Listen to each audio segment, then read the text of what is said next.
નમસ્કાર, હું તો બોલીશ હું રોનક પટેલ આપનું સ્વાગત કરું છું. હું તો બોલીશ આજે સતત 1701મો એપિસોડ એટલે કે 1701મો એપિસોડ અને એના 3 મુદ્દા છે. પહેલો મુદ્દો છે સેમ્પલના નામે તમાશો. મહાનગરપાલિકા, નગરપાલિકા અને પ્રશાસન ફૂડ એડલ્ટ્રેશનના સેમ્પલ લઈને કેવો તમાશો કરે છે તેનો પર્દાફાશ કરવો છે. બીજો મુદ્દો છે ક્યાં પહોંચશે સિલ્વર અને ગોલ્ડ. સોના ચાંદીના ભાવની અંદર આગ ઝરતી તેજી છે, ત્યારે આપણે આપણી રાત દિવસ મહેનત કરીને કરેલી કમાણી સોના ચાંદીની અંદર લગાવવી કે નહીં, રોકાણ કરવું કે નહીં, કયા ભાવ સુધી સોના ચાંદીના ભાવ પહોંચશે ક્યાં સુધી એ જાણવું છે. અને ત્રીજો મુદ્દો છે સમૂહ લગ્નમાં સીએમનો કોમન મેન અંદાજ. જી હા, મધ્યપ્રદેશના મુખ્યમંત્રીએ પોતાના દીકરાના લગ્ન સમૂહ લગ્નમાં કરી એક ઉત્કૃષ્ટ ઉદાહરણ પૂરું પાડ્યું છે, એટલે બોલવું છે. શરૂઆત કરીએ આપણી ખાનપાનની ચીજોને અને આપણા આરોગ્યના લગતા સૌથી મહત્વના મુદ્દાથી.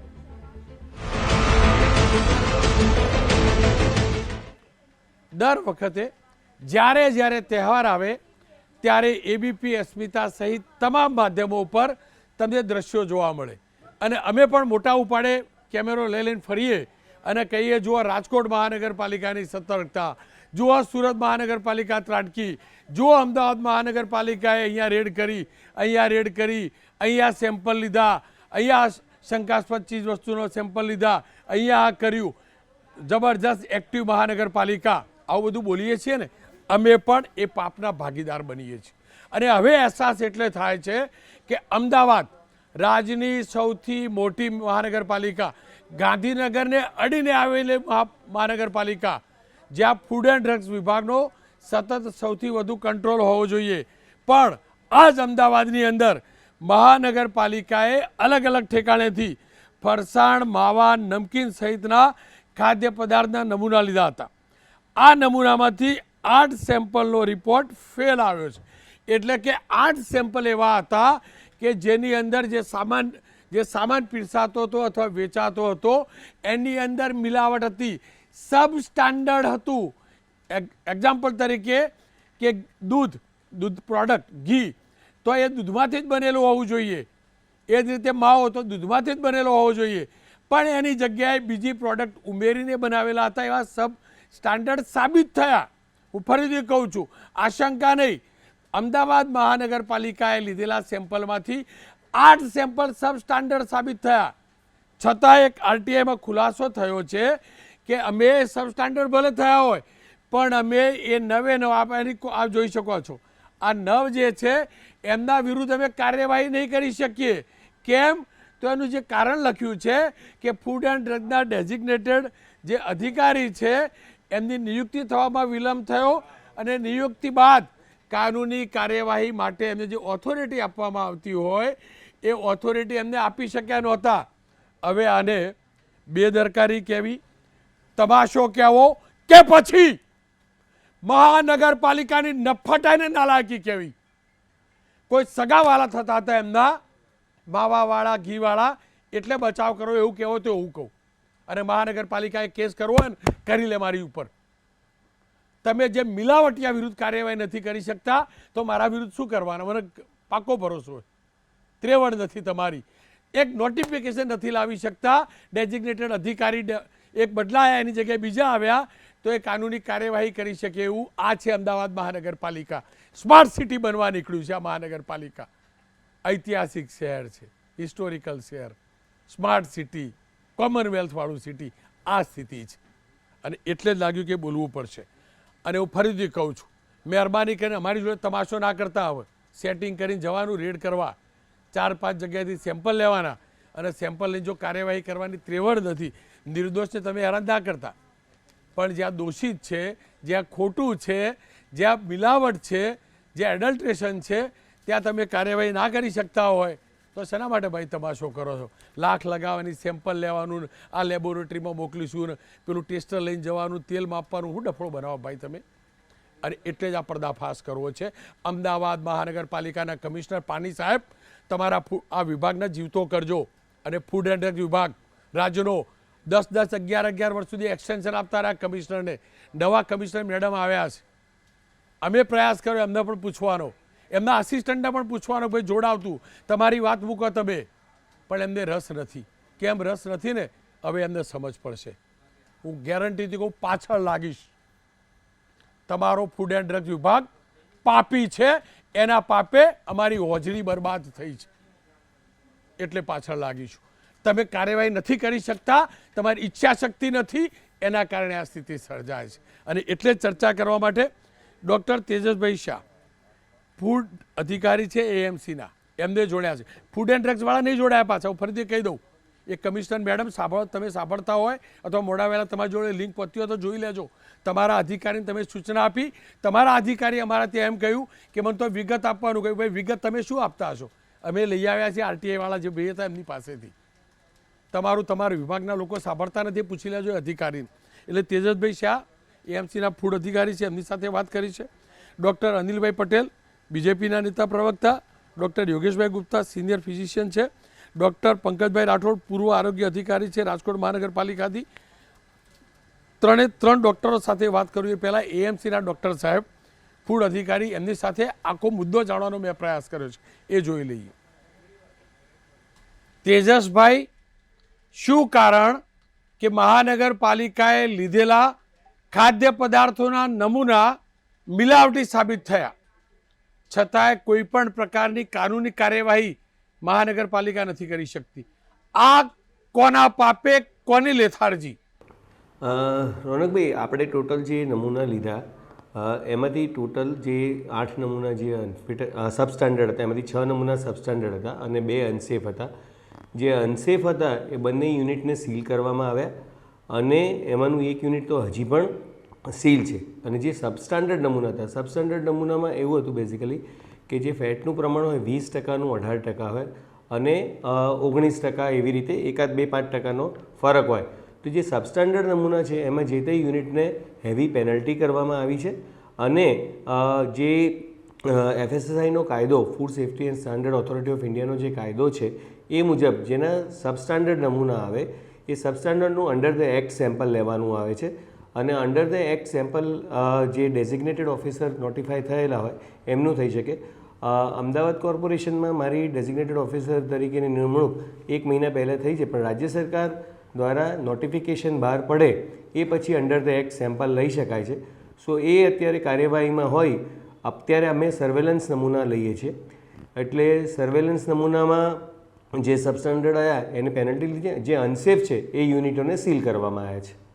તેજસભાઈ, આપની વાત સાચી, પણ એનો મતલબ એ કહેવાય કે ડેઝિગ્નેટેડ અધિકારી ડેપ્યુટ નહોતા કર્યા અથવા ડેપ્યુટ કર્યા હતા પણ એમને કેસ કરવાનો અધિકાર નહોતો, છતાં કાર્યવાહી થઈ એટલે નિષ્ફળ નમૂના ગયા, છતાં કાર્યવાહી નથી કરી શકતા કાનૂની? સર્વેલન્સ સેમ્પલ લઈ શકાય છે, પણ જે અંડર ધ એક્ટ સેમ્પલ છે એ એક સેમ્પલ નથી લઈ શકાય. એ એની રૂટીન પ્રોસિજર છે અંડર ધ એફએસએસઆઈ એક્ટ. તો પછી સર્વેલન્સ સેમ્પલનો મતલબ શું? જો કાનૂની કાર્યવાહી ન કરી શકતા હોય તો પછી એ સેમ્પલનો મતલબ શું? માત્ર દેખાડો જ ને, લોકોને ખુશ કરવાના સેમ્પલ લઈ લીધા? ના ના ના, આમાં જે અનસેફ નમૂના એ યુનિટોને કોર્પોરેશન દ્વારા સીલ પણ કરવામાં આવ્યા છે અને એમાં પેનલ્ટી પણ જે સબસ્ટાન્ડર્ડ આવ્યા એમાં પેનલ્ટી પણ કરવામાં આવી છે. આપે જ કહ્યું ને કે 6 સેમ્પલ સબસ્ટાન્ડર્ડ હતા, છતાંય કોઈ પણ પ્રકારની કાનૂની કાર્યવાહી ન થઈ શકી કે નહીં થઈ શકે? ના, એમાં પેનલ્ટી લીધી છે રોનકભાઈ, આપણે હેવી પેનલ્ટી લીધી છે. અને જે કાયદો કહે છે, કાયદો એમ કહે છે કે તમારે સબસ્ટાન્ડર્ડ હોય એનું અંડર ધ એક્ટ સેમ્પલ લેવાનું થાય, એ આપણે નથી લઈ શક્યા. બાકી અનસેફ સેમ્પલના યુનિટને તો આપણે સીલ કરેલા છે. તો જે સબસ્ટાન્ડર્ડ સેમ્પલ સાબિત થયા એનો મતલબ એ ખાદ્ય પદાર્થ જે જરૂરી કન્ટેન્ટવાળો હોવો જોઈએ એ પ્રકારનો નહોતો, સબસ્ટાન્ડર્ડ હતો. બરાબર, આ ક્લિયર છે? અને એટલે જ આપણે સેમ્પલ લીધા, એમાં રિપોર્ટ પણ એ પ્રકારનો આવ્યો, છતાં આપણે કાર્યવાહી નથી કરી શકતા. કેમ? કાર્યવાહીનું ન કરી શકવાના હોય તો એ સેમ્પલનો મતલબ શું? ના, એનામાં આપણે પેનલ્ટી લીધી છે ચોક્કસ, પણ અમે બી રાજ્ય સરકાર સાથે સંકલનમાં છીએ કે તાત્કાલિક જો આ નોટિફિકેશન થઈ જાય તો એ તાત્કાલિક અમે અંડર ધ એક્ટ સેમ્પલ લઈએ અને એની અમે કેસ દાખલ કરીએ. તેજસભાઈ, દંડ લીધો ને મોટી વાત નથી. અમારા બધાના પેટમાં ગયું સબસ્ટાન્ડર્ડ ફૂડ, એનું શું? કેમ કાનૂની કાર્યવાહી ન કરી શકાય? ડેઝિગ્નેટેડ ઓફિસરને એ ઓથોરિટી ન લાવી શકાય સરકારમાંથી, તો એનો મતલબ મહાનગરપાલિકાની પણ તો આળસ છે ને, લેથાર્જી છે ને. કેમ ના આવે ઓથોરિટી? ડેઝિગ્નેટેડ ઓફિસર એપોઇન્ટ થયા તો પછી એ ઓથોરિટી કેમ ના આવી એની કે લીગલ કાર્યવાહી કરી શકે? કેમ એ ગેઝેટ નહીં? કેમ એ પરિપત્ર નહીં? ને ડેઝિગ્નેટેડ ઓફિસરની નિમણૂક થયેલી છે, પરંતુ એનું નોટિફિકેશન જ્યારે બી કોઈ બી વ્યક્તિની સામે કેસ દાખલ કરીએ તે રાજ્ય સરકારમાંથી નોટિફિકેશન હોવું અનિવાર્ય છે અને એના માટે અમે સંકલન રાજ્ય સરકાર સાથે કરી રહ્યા છે. ટૂંક સમયમાં એ નોટિફિકેશન આવી જશે અને એને અંડર ધ એક્ટ સેમ્પલ અમે ચાલુ કરી લેવામાં આવશે. એટલે એની અમે કાયદાની રૂહે ઠોસ કાર્યવાહી કરવામાં આવશે. ડૉક્ટર પંકજભાઈ રાઠોડ સાહેબ જોડાયા છે, પૂર્વ અધિકારી છે, આરોગ્ય અધિકારી રાજકોટ મહાનગરપાલિકાથી. ડૉક્ટર સાહેબ, જો લીગલ કાર્યવાહી ન થઈ શકતી હોય, જે નોટિફિકેશન બહાર ન પડતું એના કારણે, તો આ સેમ્પલનો મતલબ શું? ખાલી દંડ લેવો એ તો વિષય હોય ના શકે. દંડ તો કોઈ પણ ભરી દે, એનો ધંધો તો ચાલુ રહે ને સાહેબ. આપ શું માનો છો? કેટલો ગંભીર મુદ્દો છે? રોનકભાઈ, આ મુદ્દાને જ્યાં સુધી અને ડૉક્ટર તેજસે કીધું એ પ્રમાણે હું જે સમજું છું એ રીતે આમાં સૌથી પહેલી વસ્તુ એ ક્લિયર કરવી છે કે જે સેમ્પલ લીધા છે એ આ લોકોએ કહી શકાય કે સર્વેલન્સ સેમ્પલ લીધા છે અને ઓફિશિયલી જે સેમ્પલ કહેવાય કે જેને એન્ફોર્સમેન્ટ સેમ્પલ કહેવાય એ રીતે છે. રોનકભાઈ, એ ક્લિયર છે કે સર્વેલન્સ સેમ્પલ એટલે એવી વસ્તુ કે હું તમને દાખલા સાથે કહું કે ધારો કે અત્યારે વધારે ફરિયાદ આવે છે કે દૂધમાં વેજીટેબલ ઓઇલ ભેળસેળ થાય છે અથવા તો જે તેલનું જ્યારે વધારે મેક્સિમમ વેચાણ હોય છે ત્યારે ભેળસેળ થાય છે, ત્યારે માસમાં સેમ્પલ લેવામાં આવે છે જે સર્વેલન્સ સેમ્પલ લેવાય છે. એની લીગલ વેલ્યુ 0% છે. મીન્સ કે એમાં કોઈ પણ જાતની કાયદાકીય કાર્યવાહી થઈ શકતી નથી. આ ક્લિયર કટ વાત છે. એટલે સર્વેલન્સ સેમ્પલ એ એવી વસ્તુ છે કે એક સાથે એક સમૂહમાં કોઈ પણ પ્રિકોશન વિના એક સાથે લેવામાં આવે છે કે જ્યારે એમાં સેમ્પલ લઈ અને એમાં જે લીગલ પ્રોસિજર છે કે જે ફૂડ સેફ્ટી ઓફિસરને સત્તા આપેલી છે એ રીતની થતી નથી. એની સામે કહી કે જે એન્ફોર્મેશ સેમ્પલ છે કે જેમાં ફૂડ સેફ્ટી ઓફિસર છે એ સેમ્પલ લે છે, એમાં સ્લીપ લગાડે છે, એને સીલ કરે છે, પેક કરે છે. જે વેપારી છે એને પણ ઇન્ટિમેશન આપે છે, એને પાસે જે વસ્તુ લીધી હોય એ આપે છે અને ગવર્મેન્ટમાંથી એનો રિપોર્ટ આવે ત્યારે એના ઉપર આઈધર શું કે સબસ્ટાન્ડર્ડ, મિસબ્રાન્ડેડ ઓર અનસેફનું થાય છે. એટલે જે આ કિસ્સામાં આ જે મુદ્દો છે એમાં મુખ્યત્વે બાબત એ છે કે જે સેમ્પલ લીધેલા છે એ ખરેખર કહી શકાય કે એ લોકોએ જે છે કે સર્વેલન્સ સેમ્પલનો સાદો અને સીધો મતલબ એ છે કે ઇન માસમાં લેવાથી આમાં હકીકત અત્યારે શું થઈ રહ્યું છે એ જાણવા મળે. આનું લીગલ વેલ્યુ 0% છે. આના ઉપર કોઈ પણ જાતની કાર્યવાહી થઈ શકતી નથી. હું રાઠોડ સાહેબ એ જ કહેવા માગું છું, જો 6 કે 8 સેમ્પલ જે આરટીઆઈમાં સામે આવ્યા છે એ નોન સ્ટાન્ડર્ડ છે ને અધિકારીશ્રી માની પણ રહ્યા છે. ફરક માત્ર એટલો છે કે પેલા અધિકારીના નામનું નોટિફિકેશન જાહેર નથી થયું એટલે એને લીગલ સ્ટેટસ નથી મળતું અને એ લીગલ સેમ્પલ નથી ગણાતું. આપ જે કહી રહ્યા છો હું સમજી રહ્યો છું પ્રકાર. 1 મહિનો થાય સાહેબ, તમને નથી લાગતું કે આવા મુદ્દે ગંભીરતા રાખવી જોઈએ? કે જે આ સર્વેલન્સ સેમ્પલ લીધા એમાં કોઈ સબસ્ટાન્ડર્ડ કે અનસેફ થાય તો એ છે ને એ ઓફિશિયલી એટલે કે જે સર્વેલન્સ સેમ્પલને બદલે જે ફૂડ સેફ્ટી ઓફિસર છે લીગલ સેમ્પલ લેવા પડે. આ કાયદાકીય જોગવાઈ છે. હું આપ સાહેબને સાહેબ એ જ કહું છું કે જો લીગલ સેમ્પલ હોત, સર્વેલન્સ સેમ્પલની જગ્યાએ પ્રોપર એ સેમ્પલ હોત તો આજે 6 કે 8 જણા બચી ના ગયા હોત ને. હવે તો એમના મગજમાં ડર નીકળી જાય ને સાહેબ. કોઈ સિંહ કે વાઘ ખાલી ઘાવ કરે બરાબર, અને પણ જો હુમલો ના કરી શકતો હોય તો પછી શિયાળ હોય કે રીંછ હોય કે હરણ હોય એનો ડર લાગે? મને કહો. જો એનો એકવાર બુચીથી ના પકડે ત્યાં સુધી ઠેકાણે આવે? ના. એટલે મારું એ જ કહેવું છે કે સર્વેલન્સ સેમ્પલની લીગલ વેલ્યુ કાંઈ નથી, પરંતુ એમાં સબસ્ટાન્ડર્ડથી જે રિઝલ્ટ આવ્યું એનું પછી ઓફિશિયલી જ કહી શકાય કે એના સેમ્પલ લેવા પડે. આ કાયદાકીય જોગવાઈ છે. એક અંતિમ સવાલ રાઠોડ સાહેબ, અને હું આપ જાણું છું આપ અધિકારી રહી ચૂક્યા છો, આપની મર્યાદા છે, હું જરાય પાપ ન કરી શકું કે મર્યાદા તોડાવીને કંઈ પણ આપને પૂછું, પણ મારે એટલું જાણવું છે ફૂડ એડલ્ટ્રેશન મિસ બ્રાન્ડિંગ, મિલાવટ અથવા તો આ જ પ્રકારે સબસ્ટાન્ડર્ડ, આ કેટલું મોટું દૂષણ આપણા પ્રદેશમાં ઘૂસી ચૂક્યું છે?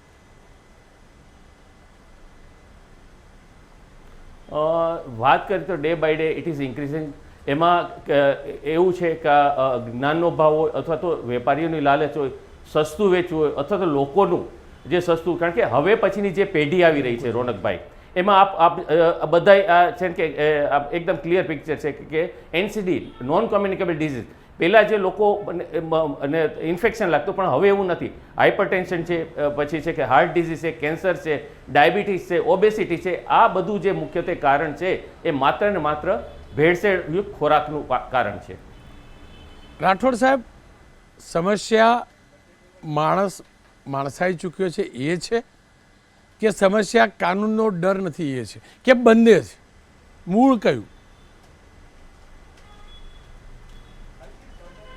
હું તો બેય માનીશ, કારણ કે એક તો જે હું આની પહેલાં રોનકભાઈ આપની સાથે જે ઇન્ટરવ્યૂ તેમાં કીધું છે કે જે કાર્યવાહી છે અને જે એનું ઇમ્પ્લિમેન્ટેશન છે, મીન્સ એક્ટ છે એ ચોક્કસ છે, પણ જે એનું અમલીકરણ છે એ સમય લે છે. અને બીજું મેન પાવર, આ તો પછીનો મુદ્દો છે. ટૂંકમાં એવું છે કે જો ડર હોય, આમાં થાય છે એવું કે એક વ્યક્તિ જે છે, એક વેપારી, એ સતત ભૂલ કર્યા કરે તો એમાં લાઇસન્સ કેન્સલ કરવાની જોગવાઈ છે, પરંતુ એ સફિશિયન્ટ નથી.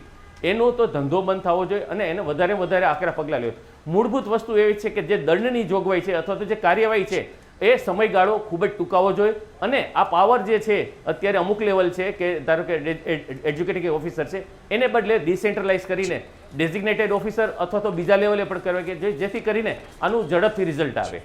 રાઠોડ સાહેબ, આપનો ખૂબ ખૂબ આભાર, આપ અમારી સાથે જોડ્યા બદલ. આ દરમિયાન તમને કોઈ બ્રાન્ડેડ પ્રોડક્ટના પાઉચ દેખાય તો એનો મતલબ એ નથી કે બ્રાન્ડ મિલાવટ કરે છે. કારણ હું એટલે સ્પષ્ટતા કરું છું કે અમૂલના પાઉચ દેખાય, પણ અમૂલના નામે કેટલાક મિસ બ્રાન્ડિંગ કરે છે એવા પણ કિસ્સા સામે આવે છે. રાઠોડ સાહેબ, આપનો ખૂબ ખૂબ આભાર. ફરી એકવાર ફૂડ એન્ડ ડ્રગ્સ વિભાગ ઉપર આવીજો. કેટલો બેદરકાર આ વિભાગ છે. બે કિસ્સા. પાટણનો કિસ્સો, પાટણમાં હું ભૂતકાળમાં બતાવી ચૂક્યો છું. દેથડી, પાટણ તાલુકાનું દેથડીની આ ફૂડ એન્ડ ડ્રગ્સની લેબોરેટરી જોજો, વર્ષોથી બનેલી છે ફૂડ એન્ડ ડ્રગ્સ વિભાગની. કોશિયા સાહેબ 11 વખત એક્સટેન્શન લેતા રહ્યા, પણ એક પણ વખત એમને ચાવી ના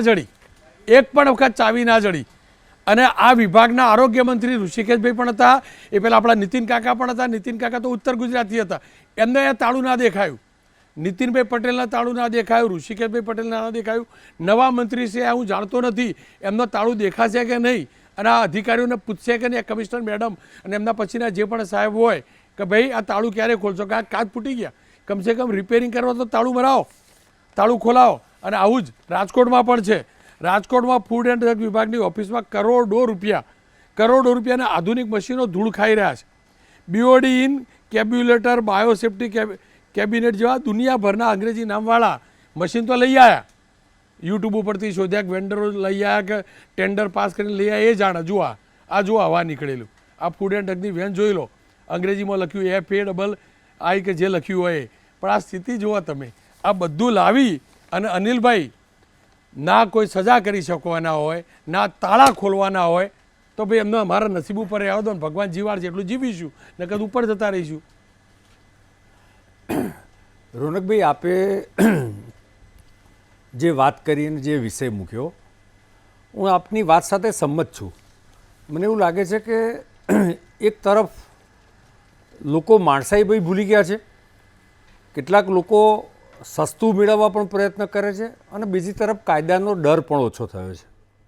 પણ જે આખી વાત છે, આપણે રાજકોટના પૂર્વ અધિકારીને પણ સાંભળ્યા અને તેજસભાઈને સાંભળ્યા, તો FSAનો જે એક્ટ છે ફૂડ એન્ડ ડ્રગ્સવાળો 2006નો, એ સિવાય પણ GPMC એક્ટ છે, એમાં પણ જુદી જુદી કોર્પોરેશનમાં કાર્યવાહી થાય છે. મૂળ આમાં એ વાત હું સ્વીકારીશ કે ક્યાંક ને ક્યાંક નાની મોટી તંત્ર દ્વારા લેથાર્જી બી છે અને ક્યાંક નિગ્લિજન્સ બી છે. મેં આખા વિષયની જ્યારે આજે મને વાત મળી, ડિબેટમાં આવવાનું હતું, મેં થોડી માહિતી પણ મેળવી, અને જે આખો વિષય થયો છે કે ભાઈ એક અધિકારી ડેઝિગ્નેટેડ થયા છે, પરંતુ એને સરકાર દ્વારા એને નોટિફિકેશન દ્વારા એને ચોક્કસ અધિકાર આપવાનું જે સર્ક્યુલર થવો જોઈએ કે નોટિફિકેશન બહાર પડવું જોઈએ, એ કદાચ આ ટૂંકા ગાળાના કારણે પડ્યું નથી. મને એવું લાગે છે કે સમસ્યાનું જો સમાધાન શોધવું હોય તો આ પ્રકારે કોઈ પણ વ્યક્તિ, ધારો કે તેજસભાઈની જગ્યાએ કોઈક બીજા ડૉક્ટરને મૂક્યા અથવા કોઈ XYZ મૂક્યા, તો નોટિફિકેશન પણ એ પ્રકારનું હોવું જોઈએ કે મ્યુનિસિપલ કોર્પોરેશન જ્યારે આ ડેઝિગ્નેટેડ પોસ્ટ પર કોઈને મૂકે છે તો એ આપોઆપ એને એ પ્રકારનો અધિકાર મળી જવો જોઈએ. મને લાગે છે કે આ જે ટાઈમ બગડ્યો, થોડો મહિનો જેવો જે ટાઈમ નીકળી ગયો, આ એનું એક સોલ્યુશન છે. બીજું, સરકાર, જો આમાં સરકાર કે મ્યુનિસિપલ કોર્પોરેશન, આમાં આખા જે નિયમો છે એની આટીગૂટી પણ છે. કેટલીક ટેકનિકલ તકલીફ થઈ છે એ મને દેખાય છે, પરંતુ 3 પ્રકારના સેમ્પલ હોય છે. જેમ કીધું કે એક સર્વેલન્સ સેમ્પલ, એટલે જ્યારે તહેવારો કે આવું બધું આવતું હોય ત્યારે એક પરંપરાગત પદ્ધતિ છે કે ભાઈ એક માસમાં સેમ્પલ લેવાતા હોય અને એમાં જે સબ સ્ટાન્ડર્ડ થતા હોય એને ફાઇનાન્શિયલ પેનલ્ટી થાય છે. એવા સેમ્પલ જો અનસેફ હોય તો જેમ કીધું એ રીતે એ બધી જગ્યાઓ સીલ પણ થાય છે. પરંતુ આ જો નોટિફિકેશન દ્વારા એમ પેનલ થયા હોય તો એ કાયદાકીય રીતે જે આખી પ્રોસેસ છે કે ભાઈ એક જ વસ્તુના 4 સેમ્પલ લેવા, એ 4 સેમ્પલને કેવી રીતે કરવું, સીલ કરવું, પંચ કરવો, એને જે એની વેબસાઇટ છે ફોક્સીની એની ઉપર એનું રજિસ્ટ્રેશન કરવું, એનો OTP પણ જે વેપારીને બી જાય, તંત્રને બી જાય અને પંચ જે બન્યો હોય એને પણ જાય. આખી એક પ્રોસેસ છે, લાંબી પ્રોસેસ છે. પરંતુ એડલ્ટરેશન, આપ જે રીતે આરોગ્યમાં પર્ટિક્યુલરલી એડલ્ટરેશનના જે વિષય આપ લો છો, મને લાગે છે કે ખૂબ અગત્યનો વિષય છે. આપ મોટે ભાગે આરોગ્ય અને કાયદો અને વ્યવસ્થાના વિષયો હોય છે. એડલ્ટરેશન એ આજે સૌથી મોટી સમસ્યા છે ને છે જ.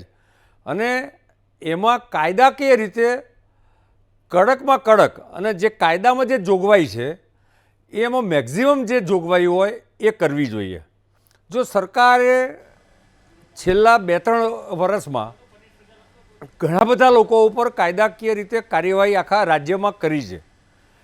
એ જે લોકોની જેના અનસેફ સેમ્પલ આવ્યા છે એની વાત કરું છું.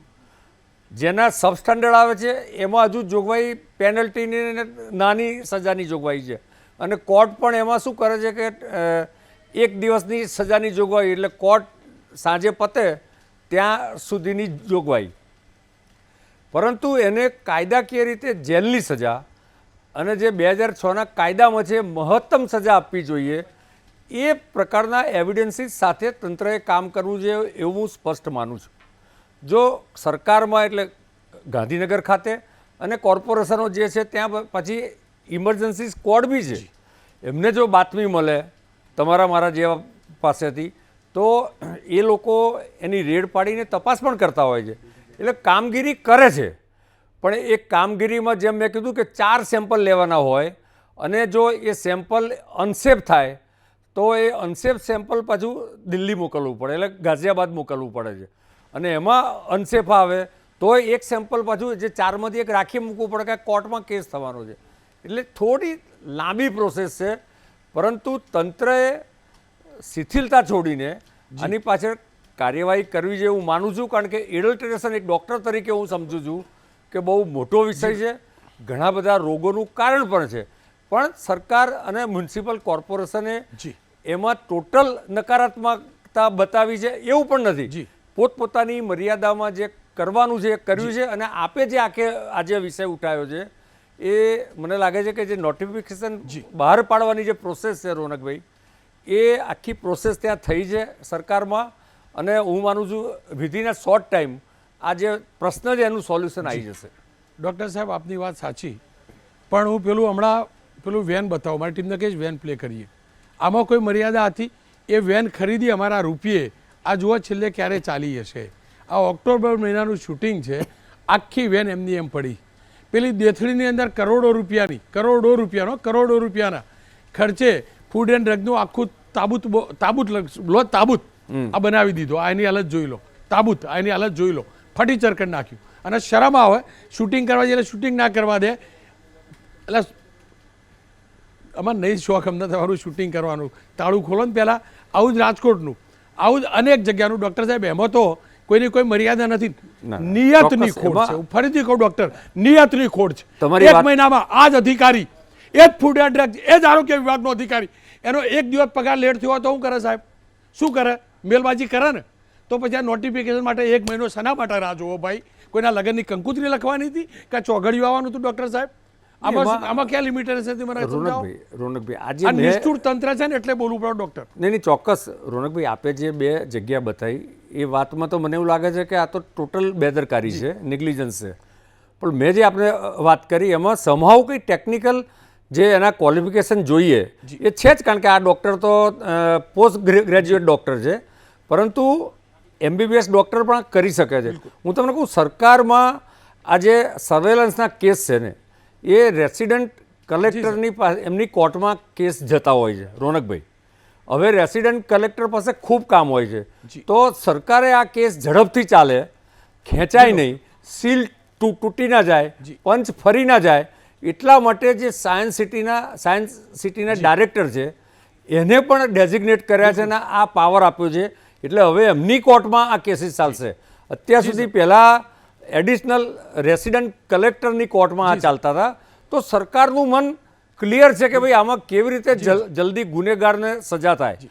અને ઇવન હું એવું માનું છું કે સર્વેલન્સમાં પણ જે કેસીસ મળ્યા છે એ કદાચ દંડ કરીને છૂટી ગયા હશે, પરંતુ એ પેલું વાઘ લોહી ચાકી ગયો હોય ને એવા લોકો હશે. તો હું આપના માધ્યમથી તંત્રને વિનંતી કરું છું કે એમના ત્યાં પીરિયોડિકલ રેગ્યુલર ચેકઅપ રાખવું જોઈએ કે જેથી લોકોના જીવન સાથે ચેડા ના થાય. અને આપણો તો ધંધો જ આ છે કે લોહી ચાખી ગયા એમનું લોહી ઓકાવાનું અને ઓકાઈને જ રહેવાનું. ગુપ્તા સાહેબ મારી સાથે જોડાયા છે અને ગુપ્તા સાહેબ તો આમાં માસ્ટર છે લોહી ઓકાવવામાં.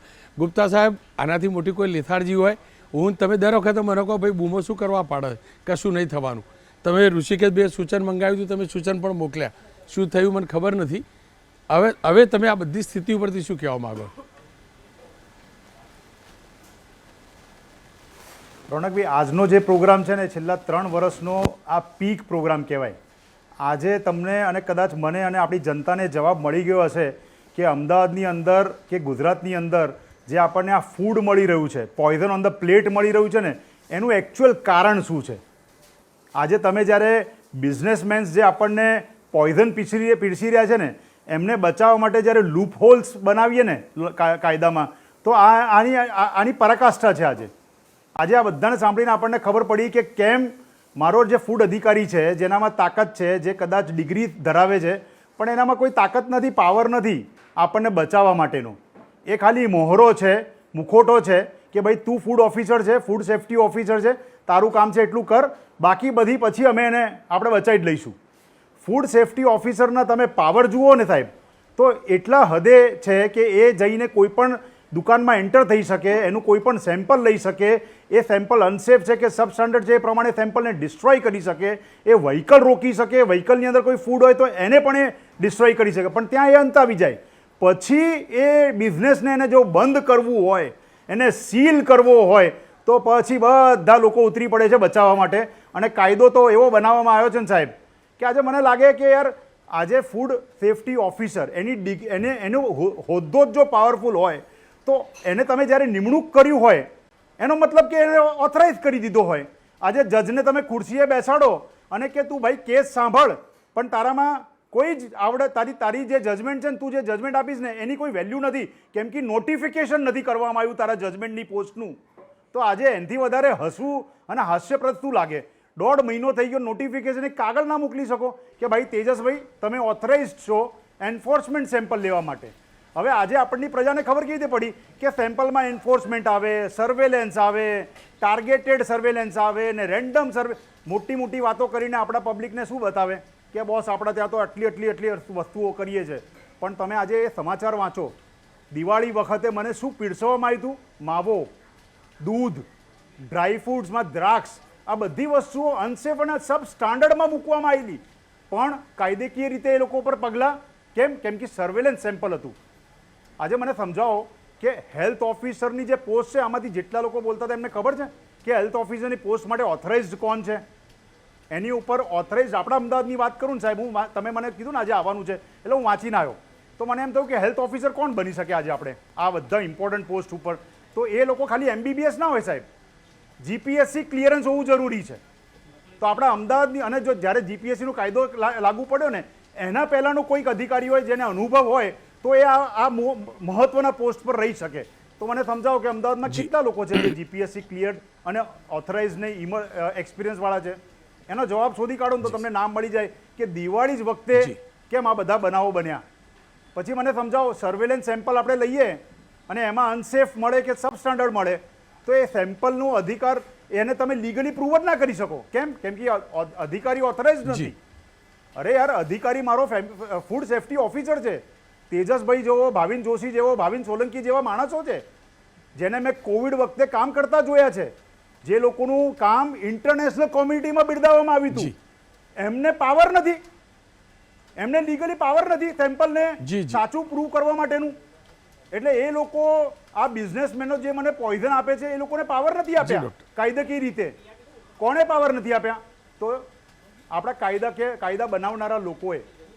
હવે શરમ આવે કે મારા મિત્રો કે મારા ફૂડને જે સેફટી રાખનારા લોકો છે એના જોડે પાવર નથી. અને આપણે આજે અત્યારે 21મી સદીએ ચર્ચા કરી રહ્યા છે, જ્યારે 2030ની અંદર કોમનવેલ્થ ગેમ્સ આવવાનું છે ત્યારે 10,000 એથ્લીટ્સ જે આવવાના છે એમને આ માવો અને દ્રાક્ષને બધું પીરસજો સાહેબ.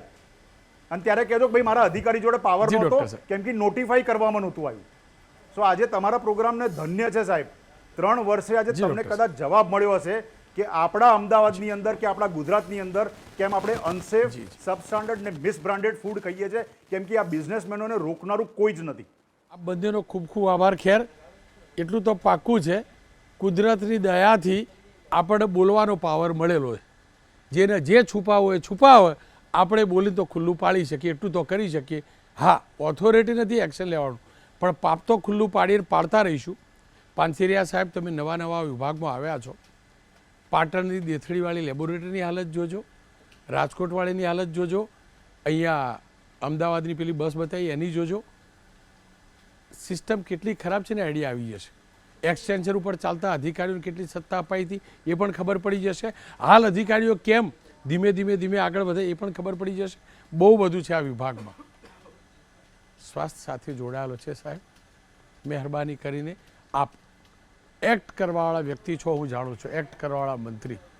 એક્ટ કરજો, નહીતર અમારી હોજરી ખરાબ થઈ હતી ને વધુ ખરાબ થવાનું નક્કી છે. AMCને ફરીથી કહું છું, પરાકાષ્ઠા થાય છે આટલામાં સમજજો. કડવું તો કડવું, સત્ય એ જ છે અને કોઈ મિલાવટ વગરનું એ સત્ય છે કે મારી AMC અને મારી રાજ્ય સરકારનો આ વિભાગ બેદરકાર છે, ગંભીર નથી. એટલે જ મિલાવટખોરો મનમરજી પોતાની ગતિવિધિ વધારે છે.